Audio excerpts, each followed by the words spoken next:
Hi friends, இன்றைக்கி கோவக்காவும் வெள்ளை முக்கல் வச்சு ஒரு பொரியல் பண்ணலாம். நேற்று பெங்களூர் கல்யாணத்துக்கு போயிருந்தேன், அதில் வச்சுருந்தாங்க, நல்லா இருந்துச்சு. நம்மளும் அந்த மாதிரி ட்ரை பண்ணலான்ட்டு பண்ணியிருக்கேன். அதுக்கு ஒரு பொடி ரெடி பண்ணிக்கலாம். வரமிளகா, தேங்காய், சீரகம் எல்லாத்தையும் வறுத்து வச்சுக்கலாம். வெறும் வானல்லே ஆறட்டும். அது ஆறுற வேலைக்கு இன்னொரு வானில் எண்ணெய் சேர்த்துக்கலாம். எண்ணெய் காய்ச்சது கடுகு சேர்த்துக்கலாம். வெங்காயம் சேர்த்து வதக்கலாம்.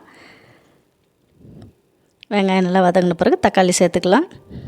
தக்காளி நல்லா வதங்கட்டும். கட் பண்ணி வச்ச கோவக்காய் சேர்த்துக்கலாம்.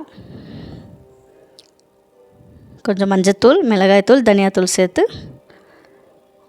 உப்பு சேர்த்து கொஞ்சம் காய் வேக வச்சுக்கலாம். காய் வேகட்டும். காய் வெந்ததும் வேக வச்ச வெள்ளை முக்கல்ல சேர்த்துக்கலாம். எல்லாத்தையும் நல்லா கலந்து விட்டுக்கலாம். இந்த வறுத்த தேங்காய் துருவலை பொடி பண்ணிக்கலாம். பொடி பண்ணி அதில் சேர்த்துக்கலாம். இது கனடா ஸ்டைல், பெங்களூர் ஸ்டைல் நல்லா இருந்துச்சுங்க. நீங்களும் செஞ்சு பாருங்கள் ஒரு தடவை.